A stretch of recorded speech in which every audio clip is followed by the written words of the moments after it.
Hey guys, কেমন আছো? আশা করি ভালো আছো। আজ নতুন একটা ভিডিও নিয়ে আবারও চলে এলাম আপনাদের সামনে।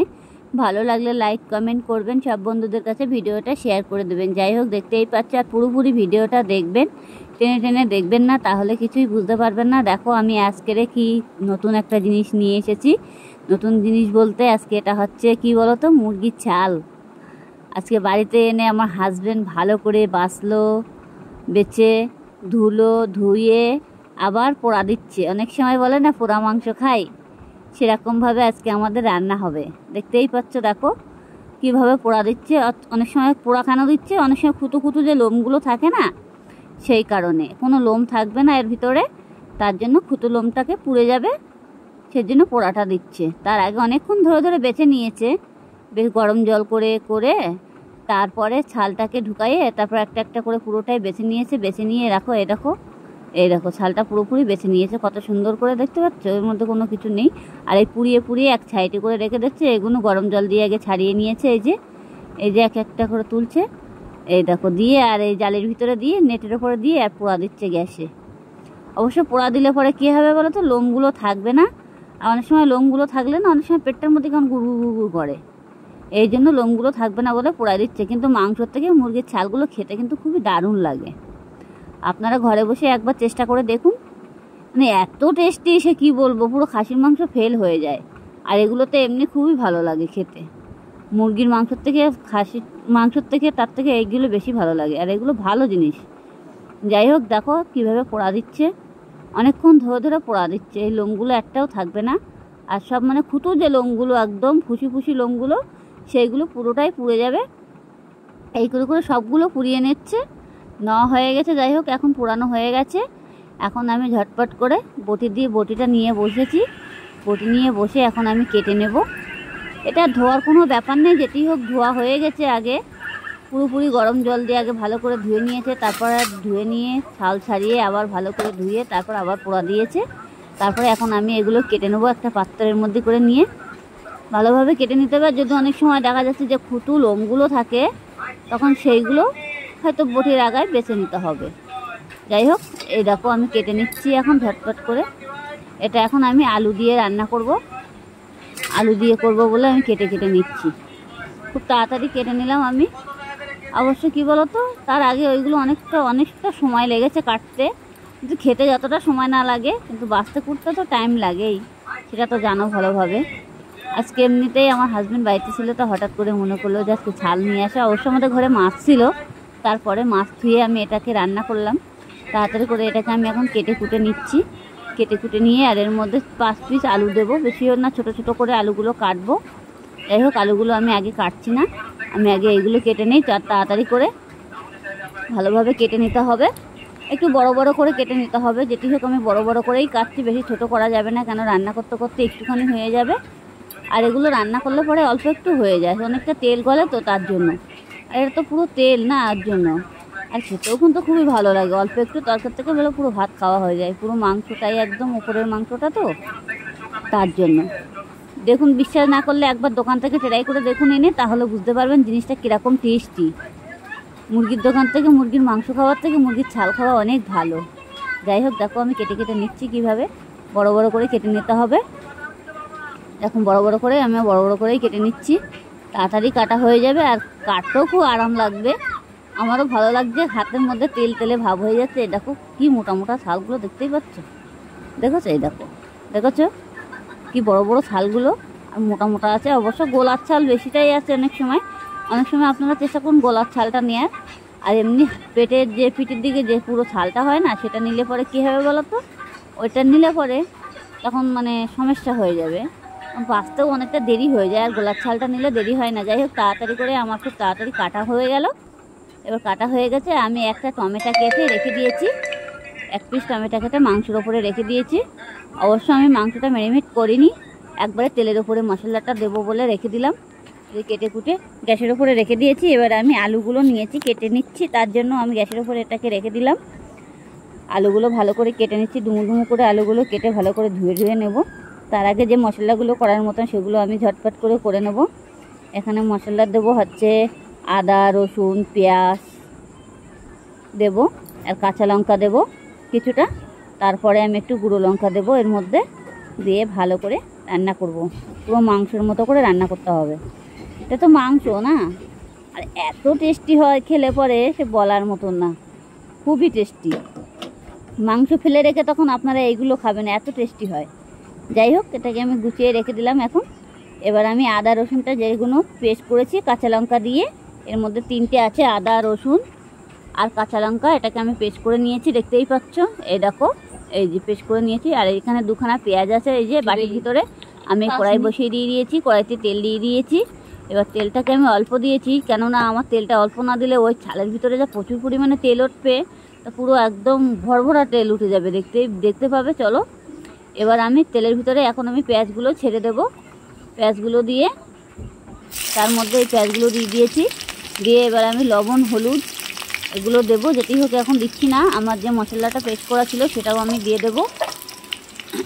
মশলাটা পেস্ট করেছিলাম সেটাকে আমি কড়ার ভিতরে দিয়ে ভালো করে নাড়াচাড়া দেবো। তার আগে আমি একটু পেঁয়াজগুলো নাড়াচাড়া দিয়ে নিই, একটু লাল লাল ভাজা ভাজা হয়ে যাক, নাহলে পেঁয়াজে যে জল ভাবটা থাকবে সেটা টানবে না মশলাটা দিলে পরে।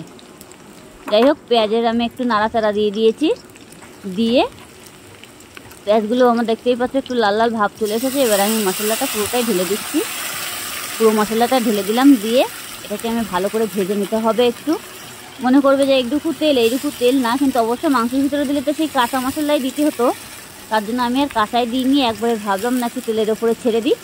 দিয়ে এটাকে একটু ভেজে নিই, হালকাভাবে ভেজে নিয়ে তারপরে মাংসটা পুরোটাই দিয়ে দেবো। এর জন্য আমি আর মাংসের ভিতরে মাখাইনি। আপনারা চাইলে মাংসের ভিতরেও মাখিয়ে নিতে পারো, অসুবিধে নেই। আমি অবশ্য তেলের ওপরে দিয়ে দিয়েছি। এটাকে আমি একটু হালকাভাবে ভেজে নেব। ভেজে নিয়ে আমি এখন লবণ হলুদ জিরের গুঁড়ো এগুলো দেবো, যেটি হচ্ছে আমি এখনও দেইনি। হালকা বলতে কি একটু ভাজতে হবে, না ভাজলে তো একটু গন্ধটা লাগবে না, গন্ধ লাগলে খাওয়া যাবে না। যে কোনো কাঁচা মশলার গন্ধ বেরোলে তখন একটা বাজে গন্ধ লাগবে। আর যদি ভাজে ভালো করে রান্না করা যায় তাহলে সেই গন্ধটা আলাদা মানে বেরোবে, ভালো সুন্দর গন্ধ বেরোবে, সেটাও টেস্টি হবে। যাই হোক, আমি এখন হলুদ দিয়ে দিয়েছি। তারপরে আমি এখন লঙ্কার গুঁড়ো দিয়ে দেবো, হলুদটাও দিয়ে দিয়েছি। আমি গ্যাসটাকে অবশ্যই লো করে রেখেছি। এই যে লঙ্কার গুঁড়ো দিয়ে দিয়েছি। অবশ্য আমার কাঁচা লঙ্কা দেওয়া আছে, আপনারা নিয়ম মতন লঙ্কাটা দেবেন যাতে খেতে পারবেন সেরকমভাবে। অবশ্য আমরা এখানে লঙ্কা প্রচুর পরিমাণে কম খাই, যেটি হোক এই মাংসটার ভিতরে প্রচুর পরিমাণে তেল বেরোবে, তো একটু লঙ্কাটা লাগবে। যাই হোক, আমি এখন জিরের গুঁড়ো দিয়ে দিলাম। এবার জিরের গুঁড়োটা দিয়ে দিচ্ছি। এবার আমি এখন দেবো লবণ দেবো, যেটি হোক আমি এখনও লবণটা দিইনি। লবণটা এবার দিয়ে দেবো। দেখো মনে হচ্ছে তেলটা পুরো টানা টানা হয়ে গেছে, অল্প একটু কম হয়ে গেছে, তা কিন্তু হোক, তাতে অসুবিধা নেই। মাংসটা দিলে পরে তখন পুরো তেলটা ছেড়ে দেবে। যাই হোক, আমি এখন এর ভিতরে একটু লবণ দিয়ে দেবো। লবণটা সেই বুঝে দিতে হবে যাতে পুড়ে না যায়, লাগলে পরে দেবে, অসুবিধা নেই। অল্প করে লবণটা দিতে হবে, আগে মুখে দিয়ে দেখতে হবে যে লবণটা পুড়ে না যায়। যেটি হোক আমি লবণটা দিয়ে দিয়েছি। এবার আমি এটাকে আবারও ভেজে নেবো ভালো করে, একটু ভালো করে ভেজে নিতে হবে। মাংসের ভিতরে যে টমেটোটা ছিল সেই টমেটোটা আমি এখন তুলে তেলের ভিতরে দিয়ে দেবো, এই কড়ার ভিতরে এই যে দিয়ে দিয়েছি। দিয়ে এটাকে ভালো করে নাড়াচাড়া দিতে হবে। দেখতেই পাচ্ছ টমেটোর কোনো বালাই নেই, একদম পুরো ঘেটা ঘেটা হয়ে গেছে। আর টমেটোটা একটু ঘেটে ঘেটে দিলে পরে আরও ভালো লাগে, টমেটো গোটা গোটা না থাকলে আরও বেশি অসুবিধা হয়। দেখো আমি টমেটোটা বাকি যেটা ছিল সেটুকুও দিয়ে দিয়েছি। এটা এই যে দিয়ে আমি এটাকে এখন ভালো করে মানে ভেজে নেব মশলাটা ভালো করে। এবার একটু ভেজে নেব। এবার ভেজে নিয়ে তারপর আমার যে মাংসটা রয়েছে সেটাকে আমি দেবো। যে টমেটোগুলো আমি একটু খুন্তি দিয়ে গেলে দেবো। আপনারা চাইলে খুন্তি দিয়ে এভাবে গেলে দিতে পারো, আর না হলে মিক্সারে মিক্স করে দিতে পারো, অসুবিধা নেই। মিক্সার থাকলে পরে কোনো সুবিধা নেই, এটা মিক্স করে দিতে পারবে। যাই হোক, এটাকে আমি ভালো করে লাল লাল করে একটু ভেজে নিয়েছি। ভাবছিলাম হালকা হালকা ভাজবো, তারপরে দেখলাম না, হালকা ভাজতে গেলে তো তাহলে একটু গন্ধ ভাবটা চলে আসছে। যেটি হোক আমি মাংসের ভিতরে মশলাটা মাখাইনি না, তাই যাই হোক এটাকে আমার পুরো ভাজা হয়ে গেছে অলরেডি। এবার আমি মাংসটা নিয়ে নেব। মাংসটা নিয়ে এর ভিতরে দিতে হবে। মাংসটা কিছুটা একটু গ্যাসটাকে কমিয়ে দিতে হবে। মনে করবে যদি পুড়িয়ে যাচ্ছে তাহলে গ্যাসটাকে একটু কমিয়ে দেবে। দিয়ে তারপরে এটাকে আবারও নাড়াচাড়া দেবো আমি সুন্দরভাবে। নাড়াচাড়া দিয়ে এবার মাংসটা আমি ঢেলে দিচ্ছি। এই দেখো, এই ঢেলে দিলাম। দিয়ে এবারে আমি ভালো করে নাড়াচাড়া দিতে হবে। এর কোনো মশলা দেওয়ার মতন কিছুই থাকবে না। আপনারা দেখবে যদি লবণটা কম হয়ে যায় তাহলে পরেক্ষণ লবণ দিতে থাকবে, হালকা পরিমাণে লবণ দেবে। অনেক সময় তেল ছেড়ে দেবে তো, এর জন্য দেখে মনে হচ্ছে শুকনো শুকনো, কিন্তু শুকনো শুকনো না, কিন্তু এখনই নাড়তে নাড়তে দেখো পুরো তেল তেলে ভাব হয়ে যাবে। আর খেতেও খুবই স্বাদ হয়, এইগুলো এত টেস্টি হয় পুরো সব মাংস ফেলে রেখে এই মাংসটাও খেতে ইচ্ছা করবে। আর যদি ভাজা করা যায় তাহলে তো আরও কোনো সমস্যা থাকে না। ভাজা করলে এইভাবে পুরো আলু দেওয়া যাবে না, শুধু এইভাবে ভাজা ভাজা করতে হবে। ভাজা করলে পুরো একদম তেল ছড়িয়ে যাবে। যাই হোক, আমি একটু হালকা জল দেবো, জল দিয়ে একটু ঝোলঝোলা ভাব করব। আমাদের আবার ভাজাটা বেশি পছন্দ হয় না, একটু মানে গাঢ়কা মতন মানে ঝোল করলে পরে আরও বেশি ভালো লাগে, ভাতটাও খাওয়া যায়, পুরো মাংসের মতো লাগে। দেখতেই পাচ্ছি এমনিতেই কড়ার মধ্যে তেল তেলে ভাব হয়ে গেছে, ছেড়ে দিয়েছে। এই দেখো পুরো তেলটাই উঠে গেছে, দেখতেই পাচ্ছ। পুরো মনে হচ্ছে কি যেন খাসির চর্বির মতো পুরো একদম তেল তেলে হয়ে গেছে, একদম পুরো এত তেল ছেড়ে দেবে, প্রচুর পরিমাণে তেল ছেড়ে দেবে। এরকম কড়াটা একটু নড়াচড়া করছে, আমি একটু কড়াটাকে ঠিক করে বসিয়ে নিলাম। নিয়ে আমার যে বাকি যে আলুটা কাটা ছিল, এই যে আলুটাও আমি দিয়ে দিচ্ছি। এর ভিতরে আলুটা ভাজতে হবে না অবশ্য, আলুটা এই তেলেই পুরো ভাজা হয়ে যাবে মাংসের সাথে কষাই করতে করতে। একদম কোনো ভাজাভাজির কোনো সিন নেই। আপনারা চাইলে ভেজে নিতে পারো, অসুবিধা নেই। মাংসটা যেভাবে করবে সেইভাবেই তো করতে হবে, এটা মাংসর মতন করেই, কোনো সমস্যা নেই রান্না করতে। এটা কিন্তু একটু বাছতে কুটতে টাইম লাগে, এই যা তাও কি বাছতে কুটতে টাইম লাগবে বলতে কি গরম জল করে ছাড়িয়ে নিতে হবে।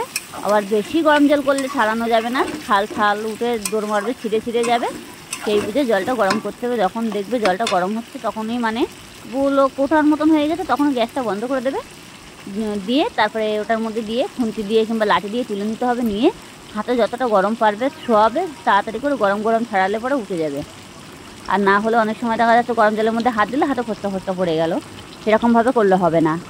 দিয়ে তাড়াতাড়ি আবার ওটাকে ছাড়িয়ে ভালো করে ধুয়ে তারপরে কেটে নিলে হয়ে গেল। খুব তাড়াতাড়ি রান্না হয়ে যাবে এগুলো, কোনো রান্না করতেও কোনো সমস্যা লাগে না, আর কত ঝামেলাও নেই এতে। মাংসতে যেমন মানে একটু টাইম দিয়ে কষাই করতে হবে, এটা দেখো কষাই করতে করতে পুরোটাই তেল ছেড়ে দেয়। এরাও কত তেল উঠে গেছে। আমি কিন্তু এর মধ্যে আর তেল দিইনি, দেখতেই পাচ্ছ। আমি কিন্তু রান্না করেই যাচ্ছি, তার মধ্যে আলুটাও দিয়ে দিয়েছি। আলুটা ভাজিনি, আলুটা ভাজার কোনো প্রশ্ন আসে না। আপনারা চাইলে ভেজে নেবে, কোনো অসুবিধা নেই। যাই হোক, এটাকে আমি ভালো করে এখন কষাই করে নেব। যখন মনে করবে যে কড়ার তলাইতে হালকা হালকা লেগে যাচ্ছে, গ্যাসটাকে একটু কমিয়ে দেবে, তাহলে আর তলায় লাগবে না, লাগার কোনো সিন থাকবে না। যাই হোক, এটাকে আমি ভালো করে নাড়াচাড়া দিতে হবে, একটু ভালো করে কষাই করে নিতে হবে, সব মশলাটা যাতে মাংসের ভিতরে মিশে যায়। এখন আমি এটাকে ভালো করে একটু কষাই করে নেব। অনেকক্ষণ থেকে বলছিলাম যে দুপুর থেকে যে আজকে একটু নিয়ে আসো দেখি, তারপরেও আমার হাজব্যান্ড নিয়ে সবাই মিলে ওরা বাছাবাছি করলো। আমি তো অবশ্য ডিউটির মধ্যে ছিলাম, আমি টাইম পাইনি। যেটি হোক আমি জল দিয়ে দিয়েছি। এবার দেখো, এবার জল দিয়ে এটাকে ভালো করে একটু নাড়াচাড়া দেবো, দিয়ে ঢেকে দেবো। অল্প করে জল দিতে হবে, বেশি জল দিলে অনেকটা টাইম লেগে যাবে। তেলটা রয়েছে তো প্রচুর পরিমাণে, এই দেখো মনে হচ্ছে যে আমি কত তেল দিয়ে ফেলেছি। অবশ্যই এখানে বেশি তেল দিইনি, দেখেছো তো অল্প করে তেল দিয়েছি। আর এখানে কত তেল উঠে গেছে। আবার আপনারা চাইলে মনে করবেন যে তেলটা তুলে রাখতে পারো, অসুবিধা নেই। তেলটা যখন বেরোবে তখন একটা পাত্রে হাতায় করে তুলে নিয়ে অন্য সবজি দিয়েও রান্না করে খেতে পারবে। অনেক সময় ভাতের মধ্যে দিয়েও খাওয়া যাবে। যাই হোক, এটাকে আমি ঢেকে দিয়েছি। দিয়ে এবার আমি তরকারিটা ঢেকে দেবো। এবার দিয়ে কিছুক্ষণ পরে চলো আমি আবারও ফিরে আসছি। এটা আমার তরকারিটা অলরেডি হয়েও গেছে, ঝোলটা পুরো কমে গেছে। এগুলো কিন্তু পুরো তেল উঠে বসে রয়েছে, দেখতেই পাচ্ছ। দেখেছো কত সুন্দর কালার চলে এসেছে। আমরা হালকা একটু গরম মশলা দিয়ে দেবো। ভালো লাগলে লাইক কমেন্ট করবেন, আর সব বন্ধুদের কাছে ভিডিওটা শেয়ার করে দেবেন।